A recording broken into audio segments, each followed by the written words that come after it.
Hello friends, ഈ video മലയാളത്തിലാണെങ്കിൽ തന്നെയും ഒരുപാട് ആൾക്കാർ കമൻസിലൂടെ പറഞ്ഞിട്ടുണ്ടായിരുന്നു ഇംഗ്ലീഷൂടെ ഉണ്ടായിരുന്നത് നന്നായിരിക്കും എന്നുള്ളത്. അതുകൊണ്ട് ഈ വീഡിയോ മുതൽ ഞാൻ മലയാളത്തിൻ്റെ കൂടെ തന്നെ ഇംഗ്ലീഷിലും കൂടെ ട്രൈ ചെയ്യാം. Let's see. So welcome to our channel. If you are new to this channel please subscribe. ഇന്ന് നമ്മൾ കാണാൻ പോകുന്നത് ഒറാക്കിൾ അപ്പെക്സ് സർവീസ് എന്നുള്ള ഒരു സർവീസിൻ്റെ ഡെമോ ആണ്.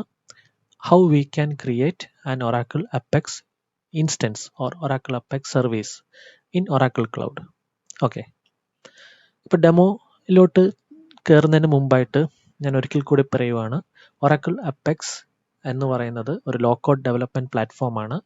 അത് നമുക്കൊരു മെഷീനിനകത്ത് ഇൻസ്റ്റാൾ ചെയ്യാം, ഡാറ്റാബേസ് ഉണ്ടായാൽ മാത്രം മതി. അതല്ലാതെ ഒറാക്കിൾ ക്ലൗഡിൽ ഒറാക്കിൾ അതൊരു അപ്പെക്സ് സർവീസായിട്ട് പ്രൊവൈഡ് ചെയ്യുന്നുണ്ട്. അതിൻ്റെ കൂടെ തന്നെ ATP ADW എന്നുള്ള ഓട്ടോണോമസ് ഡാറ്റാബേസിൻ്റെ കൂടെയും ഫ്രീ ആയിട്ട് പ്രൊവൈഡ് ചെയ്യുന്നുണ്ട്.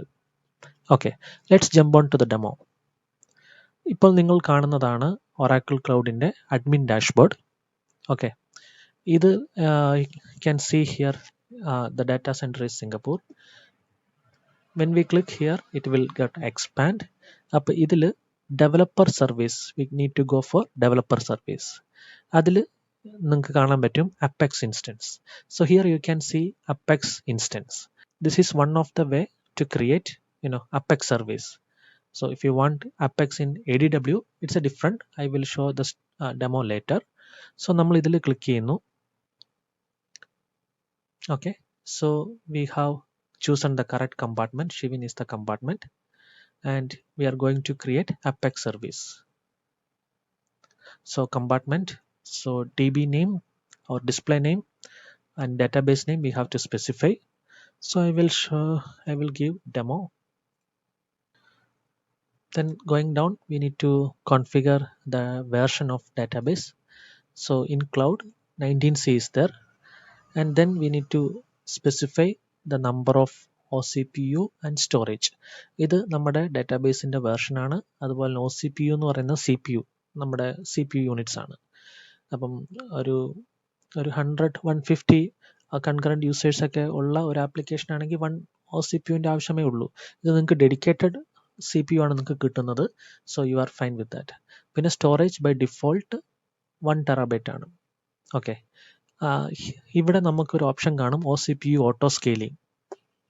അതായത് ഇപ്പം ലോഡ് കൂടുവാണെങ്കിൽ, നിങ്ങളുടെ ആപ്ലിക്കേഷൻ്റെ ലോഡ് കൂടുവാണെങ്കിൽ ഓട്ടോമാറ്റിക്കലി ഈ 1 എന്നുള്ളത് സ്കെയിൽ അപ്പ് ആവും.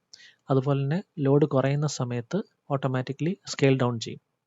അത് അൺലിമിറ്റഡ് ആയിട്ട് സ്കെയിലിംഗ് നടക്കില്ല, means number of times scaling നടക്കും. But what I mean is OCPU count will be 3 times. You can see here 3 times the provision number. അതായത് 1 ആണെങ്കിൽ മാക്സിമം 3 വരെ സ്കെയിൽ അപ്പ് ചെയ്യുള്ളൂ. ഇഫ് ഇറ്റ് ഈസ് 2, സ്കെയിൽ അപ്പ് ചെയ്യുന്ന 3 × 2 6 OCPU ടൈംസ് വരെ സ്കെയിൽ ചെയ്യും.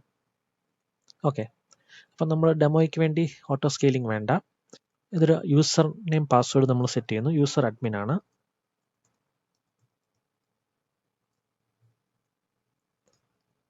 അപ്പം പാസ്വേഡ് പോളിസിയും കാര്യങ്ങളൊക്കെ ഉണ്ട്. അതെല്ലാം നോക്കിയുള്ള ഒരു പാസ്വേഡാണ് നമ്മൾ സെറ്റ് ചെയ്യേണ്ടത്. ഇനി നമുക്ക് നെറ്റ്വർക്ക് ആക്സസ് ആണ്. എവിടെ നിന്ന് വേണമെങ്കിലും ആക്സസ് ചെയ്യാം. Like public, secure only from allowed IPs and VCN or private end point. ഇത്രയും ഓപ്ഷൻസ് ആണുള്ളത്. ഡെമോയ്ക്ക് വേണ്ടി ഞാനിത് എവരിവെയർ എന്ന ഓപ്ഷൻ കൊടുക്കുകയാണ്. ഇതൊരു അഡ്മിൻ ഇമെയിൽ ID കൊടുക്കാനുള്ള ഓപ്ഷനാണ്. അത് ഇപ്പോൾ ഇത്രയും ഇൻപുട്ട് ചെയ്തതിന് ശേഷം, അതായത് നമ്മുടെ display name, version, CPU, admin password, എവിടെ നിന്ന് ആക്സസ് ചെയ്യണം എന്നുള്ളത്, then we can hit create apex service. അപ്പോൾ വിത്തിൻ 2 minutes നമ്മുടെ അപ്പെക്സ് സർവീസ് ക്രിയേറ്റ് ആവും. ഇപ്പോൾ അത് പ്രൊവിഷനിങ് ചെയ്തുകൊണ്ടിരിക്കുകയാണ്.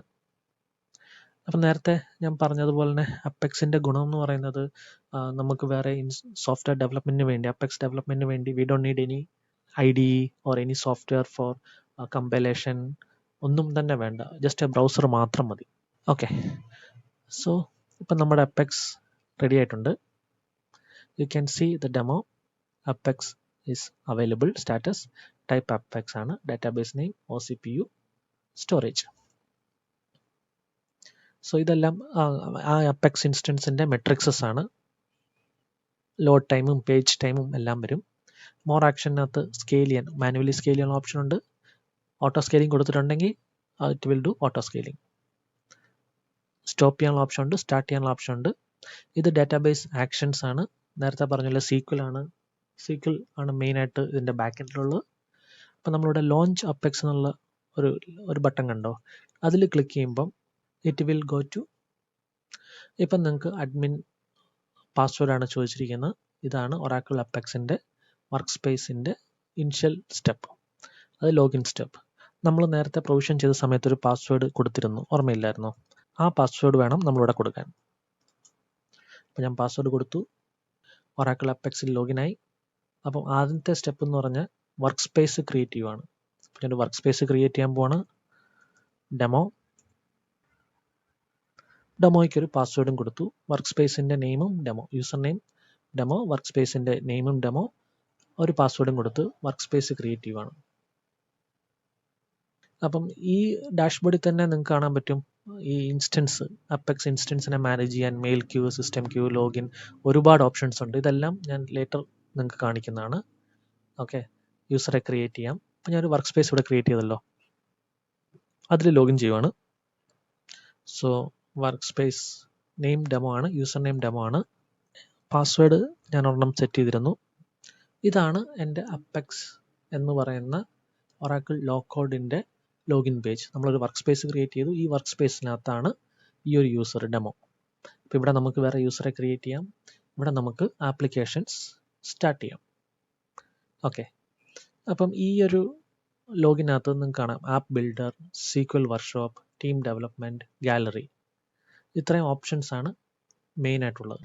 ഓക്കെ, അപ്പോൾ ഇത്രയാണ് എങ്ങനെ നമുക്കൊരു അപ്പെക്സ് ഇൻസ്റ്റൻസ് ക്രിയേറ്റ് ചെയ്യാം എന്നുള്ള ഒരു ഡെമോ. അടുത്തതായിട്ട് ഈ അപ്പെക്സ് ഇൻസ്റ്റൻസിനകത്ത് എങ്ങനെ ഒരു ലോ കോഡ് ആപ്പ് നമുക്ക് സെറ്റ് ചെയ്യാം അല്ലെങ്കിൽ ഡെവലപ്പ് ചെയ്യാം എന്നുള്ളൊരു വീഡിയോ ആയിട്ട് ഉടനെ ഞാൻ വരുന്നതാണ്. Okay, so stay tuned for next demo. Next demo will be having creating an app. Okay, thank you for your time.